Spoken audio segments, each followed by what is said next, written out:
Once upon a time, there was a young man who left the confines of his home for the purpose of going out into the world and adventure and seeking his fame and fortune.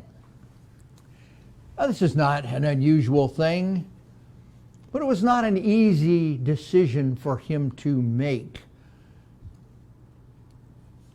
In his home village, he was comfortable, he was safe, he was respected by others, he was loved and supported.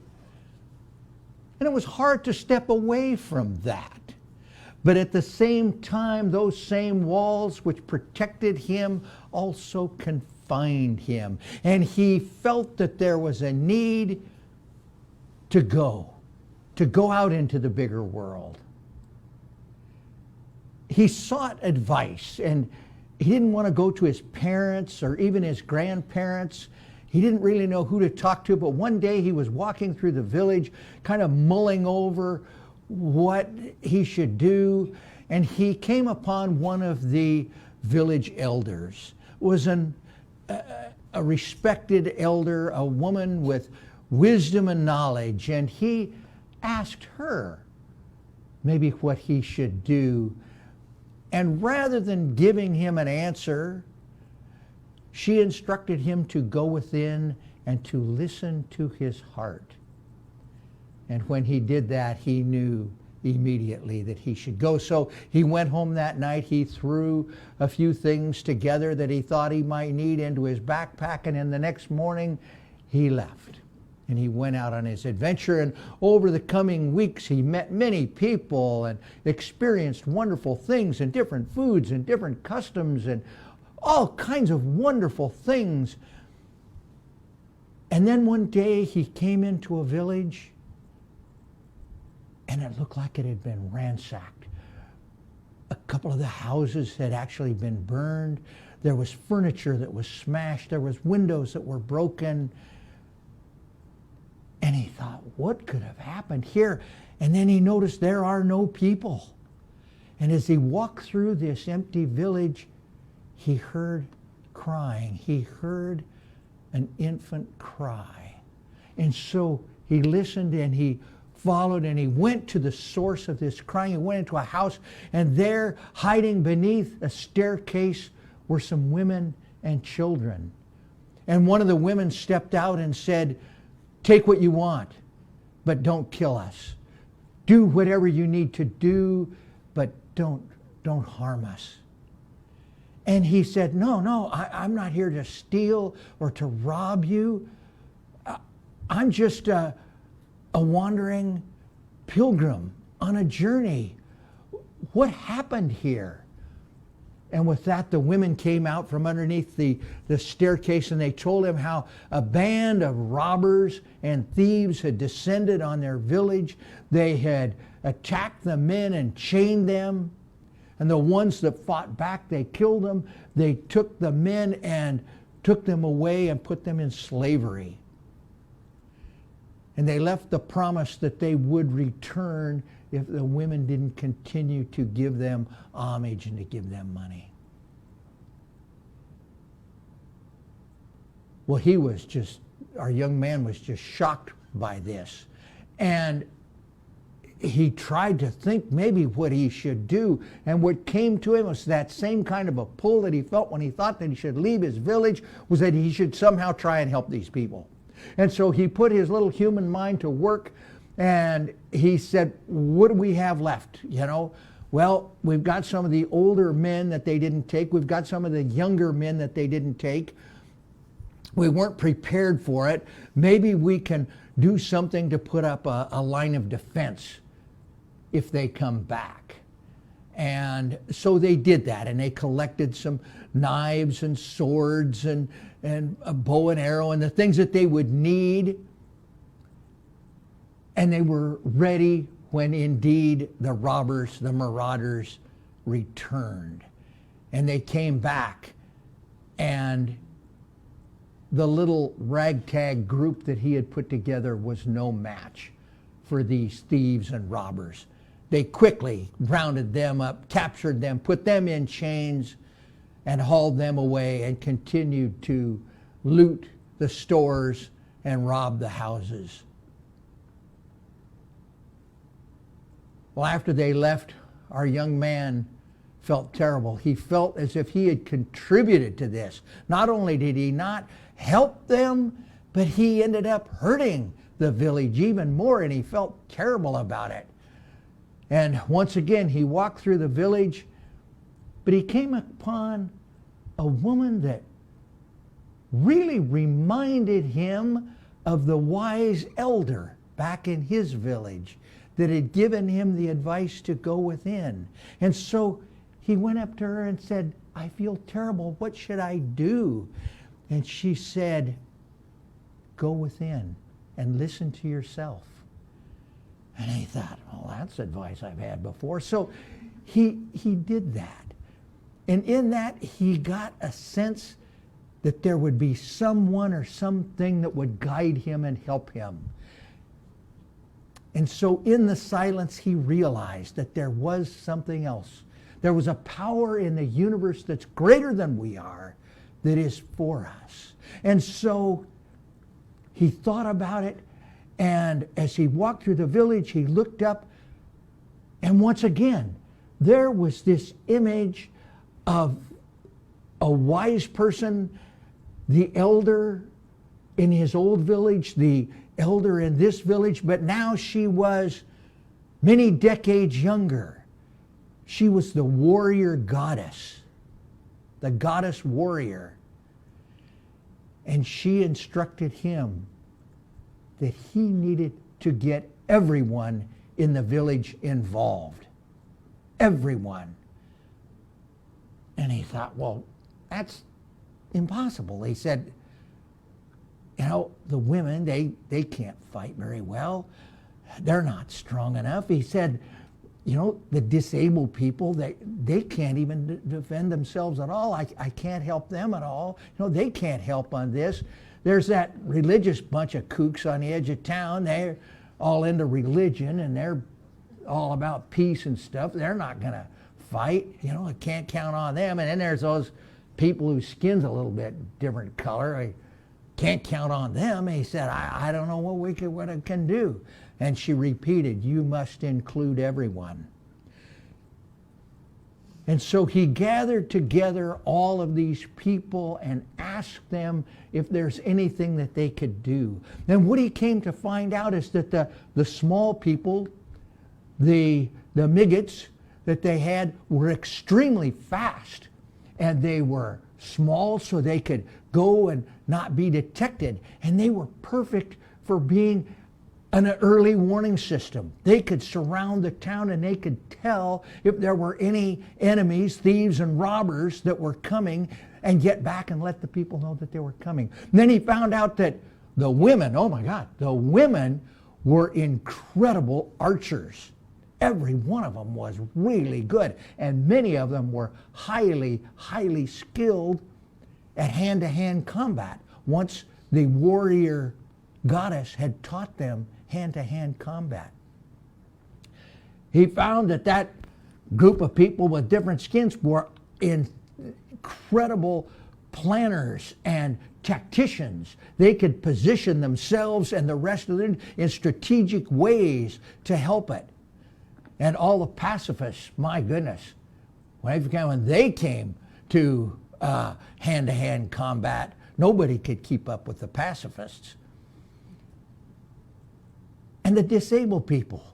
He found that given a whetstone, they could turn the sabers, the knives, into razor-sharp devices. And they could make the tips of those arrows so sharp they could penetrate anything. And when he got everybody together, they came up with a plan. And the early warning would come, and everyone would hide in strategic locations, and they would be the one to attack. And sure enough, the day came when the marauders, the thieves, the bandits showed up in the village to cause more damage and hurt more people, and there weren't any people. And they wondered what was going on. As they started to loot again, and the townspeople attacked. And they attacked from every side. They surrounded the villains. They surrounded the marauders and captured them. And they put them in their own chains. And then they made them take them back to their hideout, where they found the men that they had already captured and enslaved. They freed all of the men and came back. And the lesson that our young man learned was that in the diversity and inclusivity of including everyone, we can be far stronger than we are without it.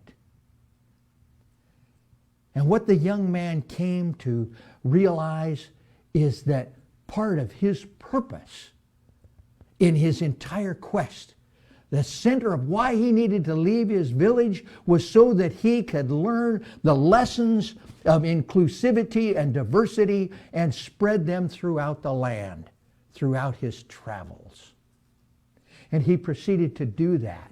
And the entire area became so much stronger because they had adopted these ways of inviting everyone to the table. And finally, he came back to his original village. He was a much different man by now. And in some people's eyes, he was a real hero. And he did bring change. But he wasn't the same. It's the longest opening story I've ever had. Good morning, everyone. Good morning. One of the things that I'm going to talk about today is finding that divine spark that's within all of us. And Aaron, I will never know how you selected all of the songs about finding God within. I didn't tell you a word about anything that I was going to do today, and you nailed it. So thank you so much. We put to music what I'm going to speak about. My 3 points today are home, and then the transformation, and then the return home. This story, I made it up, obviously, but it is based on a thing called the hero's journey. And the hero's journey is an ancient tale that has been repeated in various forms for thousands and thousands of years. Some common things, it is the story of the Buddha who left the comforts of his home and went out into the world. Harry Potter. Dorothy and the Wizard of Oz is a good example. Moses, Alice in Wonderland. These are all stories of the hero's journey, and that's the title of my talk today. God is with me, everything. Jessica left, but that was so beautiful. The lyrics, but the music. Faith Rivera is one of my favorite people, and Jessica really did a beautiful job of that. The hero's journey begins and ends at home. The home of the child as the hero is a place of shelter and safety, while simultaneously representing repression. The metaphoric walls that protect the child also keep our hero in the making in a sheltered state. Eventually, the desire to break free from customs, rules, and limiting beliefs prompts the child to set out to explore the unknown, where there is learning, growth, and evolution.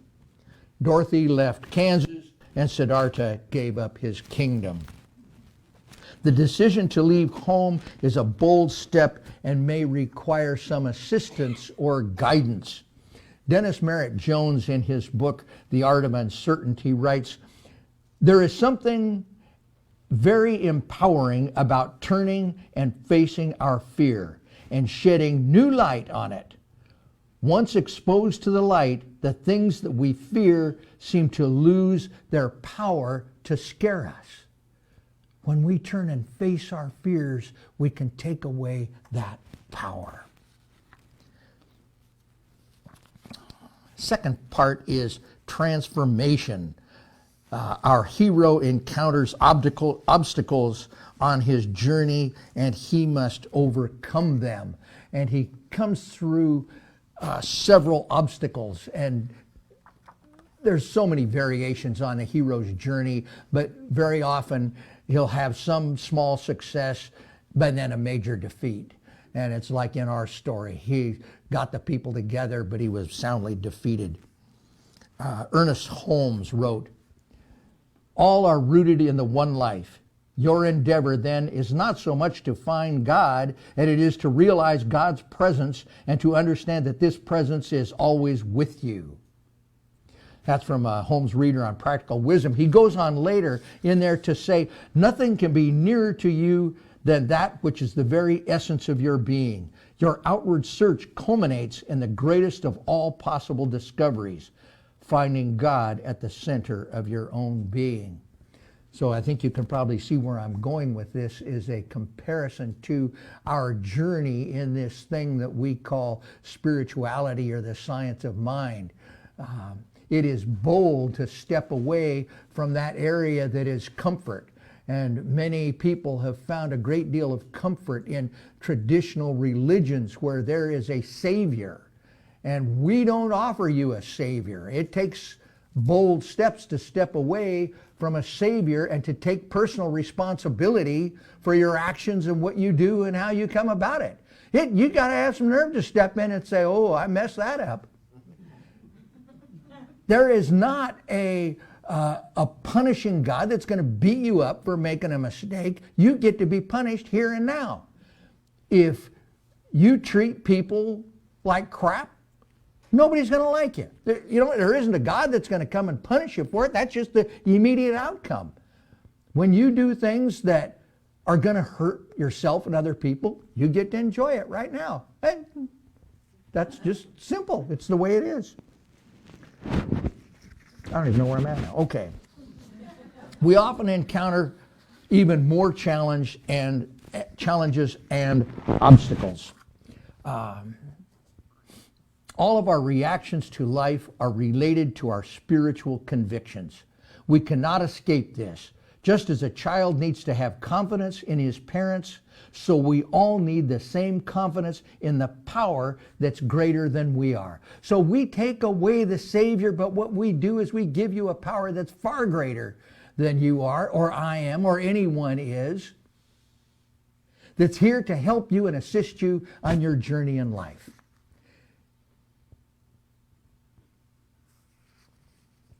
The hero's journey is our journey back to our true selves. We are spiritual beings having a human experience, one with the power and presence that lies within and all around all of us. Ernest Holmes in Can We Talk to God said, "Always the Spirit corresponds to our belief in and receptivity to it. Hence, there is a power within to which each may come, a presence which is light, a spirit which is guidance. This is fundamental to the understanding of the science of mind. There is a spirit which knows. This is God. This spirit which knows us. It corresponds. It responds. It flows through us." And we have that power within us, every one of us, at every moment. Have that infinite power within us. Holmes goes on to say, "Your thought is infinite, your destiny is eternal, and your home is everlasting heaven." So we come to our return home. The hero returns home with insight, wisdom, and power gleaned from the journey that is meant to be shared. The mature adult recognizes life as a gift and gives purposely with commitment to serve a greater good. He or she lives with an awareness of the interconnectedness of life and love as the source and substance of that connection.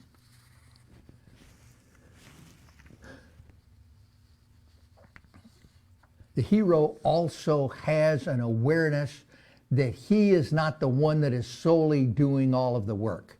It doesn't mean that the infinite is going to come down and do everything for you, but it does mean that the infinite is there along with you, helping and guiding. In this month's Science of Mind magazine, our community spiritual leader, Edward Viljoen, wrote, "On the other hand, I have also learned through the science of mind that I don't generate gladness or hope or joy. They are already here, wherever here is. I don't create them. I walk into a place and they are there, ready to be discovered. This idea of the everywhere present nature of the living spirit gives me the courage to boldly step into life and to bring life to what is already present."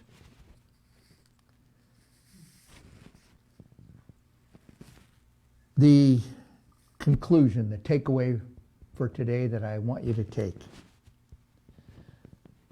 The Spirit of God is an undivided and indivisible wholeness.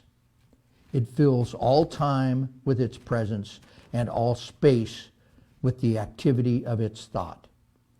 Everyone is an incarnation of God and a unique incarnation.